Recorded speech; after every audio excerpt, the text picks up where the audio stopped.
नमस्ते बच्चों, कैसे हैं आप? आशा है आप स्वस्थ होंगे। मैं आपकी हिंदी विषय की अध्यापिका नीलिमा इक्का। आज मैं आपको आपकी पाठ्य पुस्तक 6वीं में से पाठ 13 डॉक्टरी पढ़ाने जा रही हूँ। इस कहानी में हमें कुछ अच्छी बातें सीखने को मिलेंगी। चलिए अब हम इस पाठ को पढ़ना शुरू करते हैं। फागुन का महीना है, लेकिन अभी सर्दी पड़ रही है। विशंबर बाबू ने एक मोटा सा कंबल ओढ़ रखा है। गुप्ती टोले के विशंबर बाबू पालकी पर सवार होकर सप्तग्राम जा रहे हैं। दवाइयों की पिटारी पालकी की छत पर रखी है। विशंबर बाबू के नौकर पालकी के पीछे पीछे चल रहे हैं। शंभू कहलाने को नौकर है, लेकिन है पहलवान। वह अत्यंत बलवान है। उसके हाथ में एक मोटा सा डंडा है। एक बार कुंभीरा के जंगल में शंभू को रीछ ने पकड़ लिया था। शंभू के पास बंदूक तो थी नहीं। उसने डंडे से ही रीछ की जमकर पिटाई की। रीछ ऐसा गिरा कि हिल नहीं पाया। एक बार वह विशंबर बाबू के साथ स्वर्णगंज जा रहा था। वहां पद्मा नदी के किनारे खाना बनाने की जरूरत आ पड़ी। पानी लाने के लिए शंभू नदी में उतरा तो एक घड़ियाल ने उसे दबोच लिया। फिर तो शंभू उससे भिड़ गया। घड़ियाल आज भी शंभू को ना भूला होगा। विशंबर बाबू एक डॉक्टर हैं। रोगी देखने निकले हैं। स्टीमर घाट के स्टेशन मास्टर मधु विश्वास का छोटा लड़का बीमार है। विष्णुपुर पहुंचते पहुंचते शाम हो गई। चरवाहे घर की ओर लौट रहे थे। विशंभर बाबू ने पूछा, सप्तग्राम कितनी दूर है? चरवाहा बोला, जी लगभग 7 कोस दूर होगा। आज रात आप वहां नहीं पहुंच पाएंगे। राह में डाकुओं का पुर है। क्या करें, जाना तो होगा। रोगी कष्ट में है, डॉक्टर साहब ने कहा। चलते चलते रात के 10 बजने आए।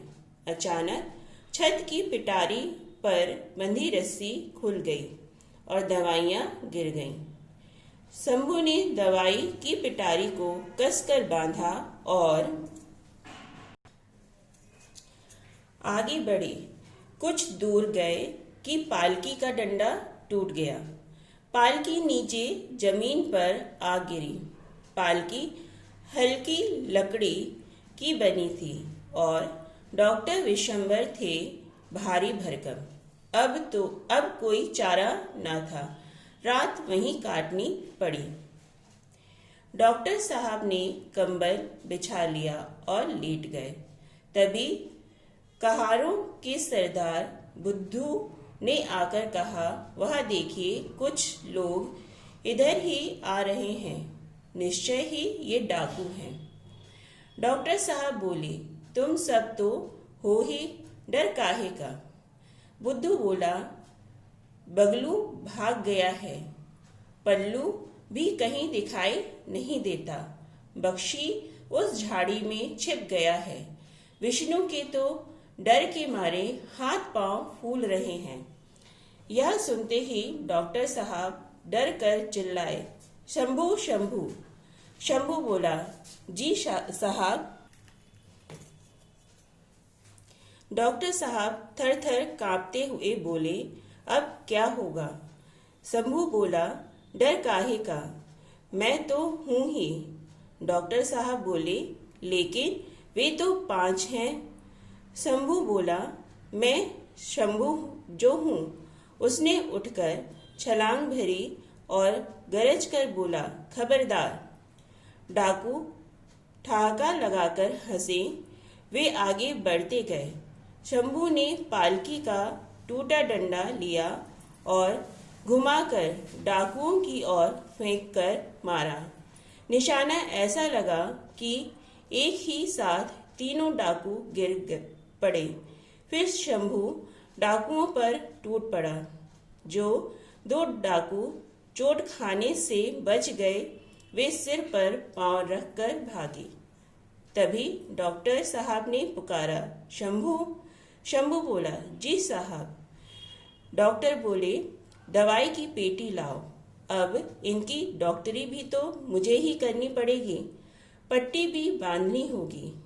उस समय रात थोड़ी ही रह गई थी। विशंबर बाबू और शंभू ने मिलकर डाकुओं की सेवा की। सवेरा होने पर एक एक करके सब कहार लौट आए। जमीन पर पड़े डाकुओं को देखकर सब खुश थे। बच्चों, इस कहानी से हमें यह शिक्षा मिलती है कि हमें बुराई से घृणा नहीं करनी चाहिए। बुराई से घृणा करें, लेकिन बुरे लोगों से घृणा नहीं करनी चाहिए।